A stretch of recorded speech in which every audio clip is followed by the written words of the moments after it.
Unravelling the Rapture. In taking a step-by-step approach in this Quick Bite series, I've purposefully started at the end of Revelation because I wanted to put the bride in full view from the outset. The bride is the key to unlock the understanding of future events because this is the ultimate and eternal purpose of God.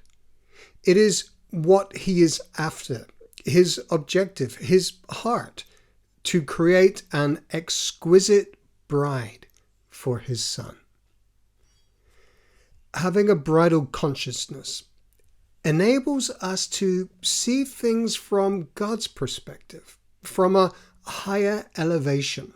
Just like the angel in Revelation 21 verses 9 and 10, which carried John in the Spirit to a great and high mountain to show him the bride, the wife of the Lamb. When we take this higher elevation, we see things from a different lens. And once our eyes have been opened, we see the footprints of the bride from Genesis 1 to Revelation 22. Following on from last time, we've established that when Jesus returns to judge and make war in Revelation 19, the bride is now dressed and following behind.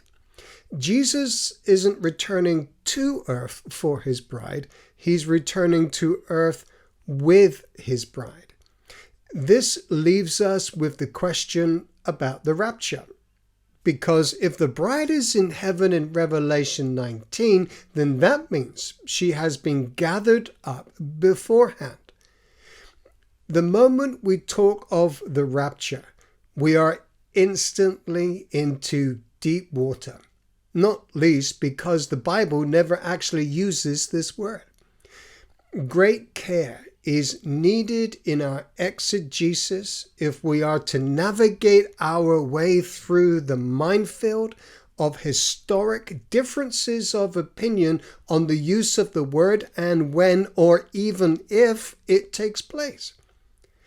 The New Testament was originally written in Greek, and the word rapture is derived from the Latin translation of the Greek word harpazo, which is in the Bible, meaning to seize, carry off by force, catch up, snatch out or away, pluck or pull.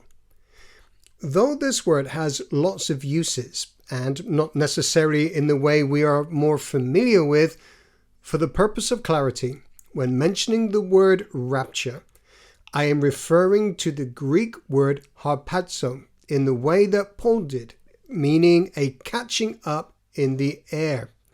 In 1 Thessalonians 4 verse 17, this is what he writes.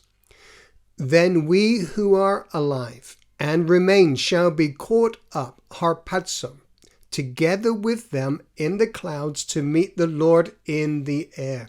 And thus we shall always be with the Lord.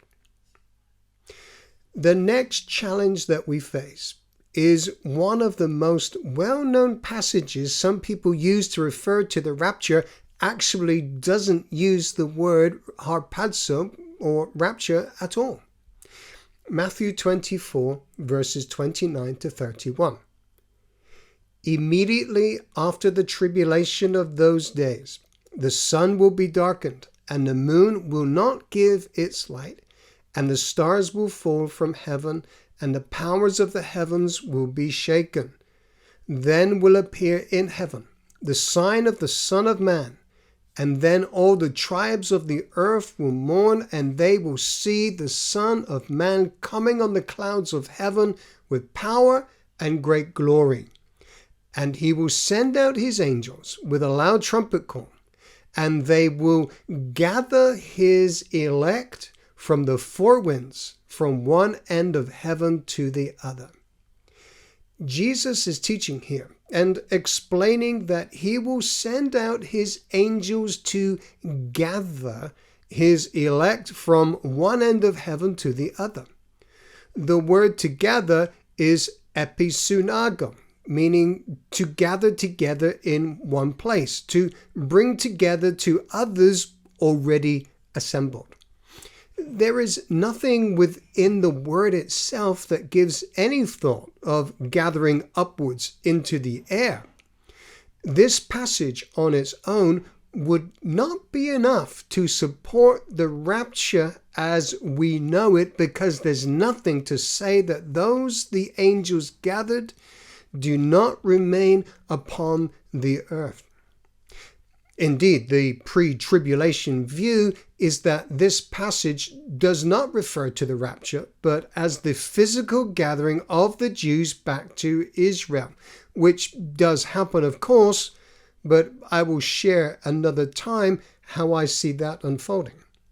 Next time, we will look a little more at Matthew 24 and other related passages to see if we can piece together a clearer picture of the timing of the rapture. I want to give reasons why I do not see this gathering relating to the return of the Jews to Israel, and why I do see this gathering as the rapture described by Paul after the tribulation.